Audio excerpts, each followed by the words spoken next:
Langsung saja kita bahas pemanggilan Gibran Rakabuming Raka ke DPP PDIP dengan Ketua DPP PDI Perjuangan Syukur Nawaban. Selamat malam Bang Syukur. Selamat malam. Bang Syukur, jadi kenapa nggak dikasih sanksi Gibran ya Bang? Sanksi apa?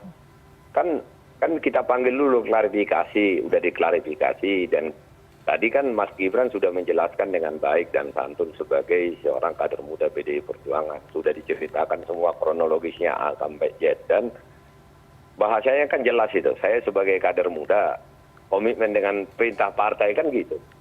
Cuman kan dan berterima kasih atas nasihat. Nah tentu tadi di sana Pak Sekjen ada, Pak Komar ada dan sudah pasti memberikan nasihat-nasihat lah untuk lebih berhati-hati di dalam menjalankan dan berpolitik kan gitu. Jadi udah dipastikan bukan dansa-dansa politik ya yang sempat disinggung-singgung Pak Hasto ya?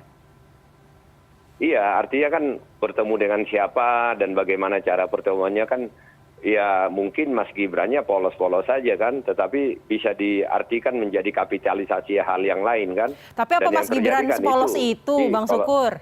Tapi apa Mas Gibran sepolos itu Bang Syukur? Kenapa? Apa Mas Gibran sepolos itu Bang Syukur? Saya tidak bicara polos dan tidak polos kan, tetapi kan tadi sudah diakui. Saya sebagai wali kota menjemput menteri kan gitu. Baik.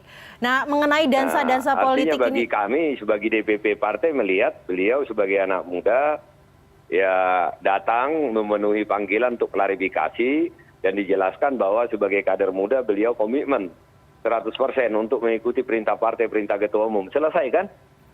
yang dimaksud dansa-dansa politik oleh Pak Hasto apa nih, Bang Syukur? Aduh, gimana ya? Dansa-dansa politik ya nanti ditanya Pak Sekjen lah. Maksudnya dansa-dansa politik? Beliau sebagai dansa-dansa politik. Tapi saya melihat begini. Tadi kan Pak Gibran kan sudah mengatakan terima kasih untuk nasihat-nasihatnya. Saya melihatnya poinnya di sini. Nah tentu kan sebagai ini kan sudah pas timing politik kan. Berarti kan harus hati-hati bertemu dengan siapa, berbicara dengan siapa.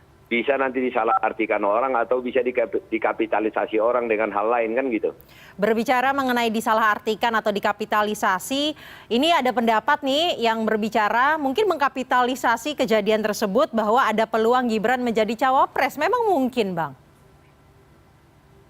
Tentu pertanyaan itu bukan ke saya pertanyaan itu ke Mas Gibran itu dipertanyakan atau yang mengatakan ada peluang itu. Tetapi bagi saya apa yang menjadi statementnya Gibran tadi pagi di DPP partai bahwa saya sebagai kader muda tunduk dan taat kepada perintah ketua umum dan perintah partai, selesai sudah urusan gitu loh.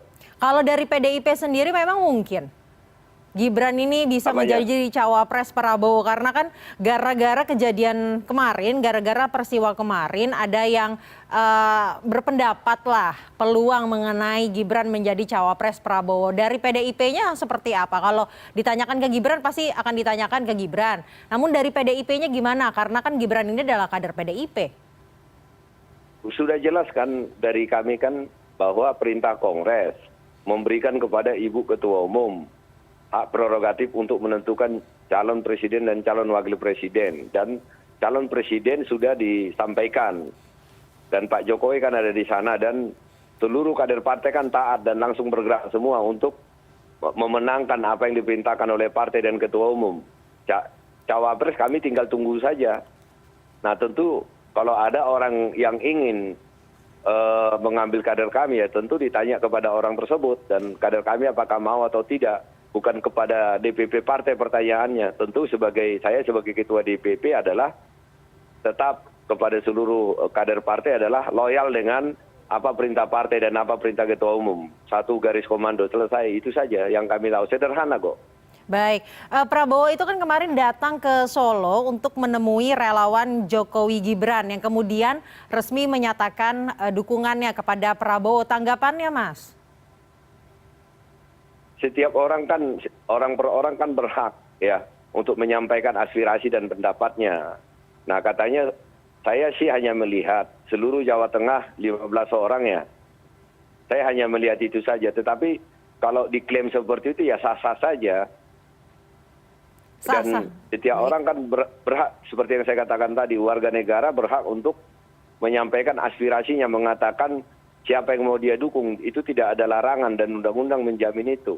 Tetapi kalau seluruh Jawa Tengah, Jawa Timur cuma 15 orang, nah tetapi bukan hak saya atau ranah saya untuk menginvestigasi apakah itu betul relawannya Pak Jokowi atau Mas Gibran, kan gitu.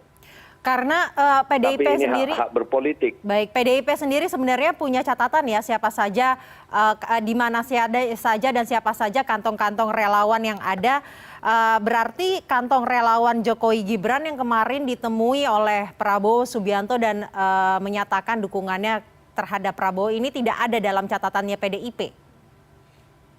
Ya, siapa saja kan berhak mengatakan saya relawannya Pak Jokowi.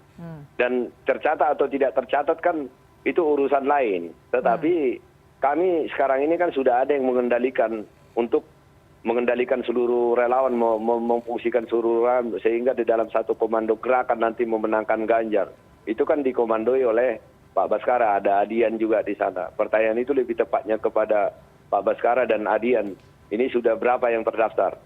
Baik, ada pendapat juga mengenai ini Bang, bahwa Gibran itu sebenarnya quote unquote ditugaskan untuk bertemu dengan Prabowo, pas banget lagi saat Prabowo ini bertemu dengan relawan Jokowi Gibran. Yang menugaskan siapa? Saya nggak dukun, saya nggak bisa menebak-nebak. Posisi saya kan bukan posisi menebak, posisi saya kerja. Baik, sehingga yang menugaskan siapa? Baik. Dan bagaimana cara tugasnya, kan gitu. Menugaskan untuk saya mendekati tidak Prabowo. dalam posisi untuk menebak dan saya tidak pada posisi untuk menganalisa. Bagi saya apa yang disampaikan Gibran tadi pagi di kantor DPP partai sudah selesai, urusannya sudah selesai, masalahnya sudah selesai. Saya sebagai kader muda, terima kasih sudah diberikan nasihat, dipanggil untuk klarifikasi.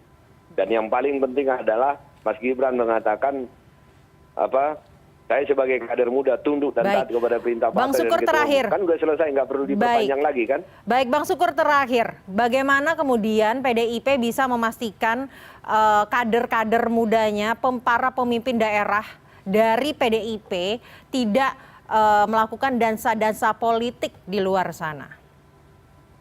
Tentu mekanisme organisasi kepartaian kami sudah berjalan ya. Nah, kami memiliki mekanisme untuk melihat. Nah, tentu saja itu tidak hanya berlaku untuk Mas Gibran. Nanti kalau misalnya ada kepala daerah kami yang apakah benar melakukan ikut mendukung yang lain atau hanya dikapitalisasi, kan berhak untuk melakukan klarifikasi. Dan kami akan panggil untuk melakukan klarifikasi seperti apa kejadian sebenarnya.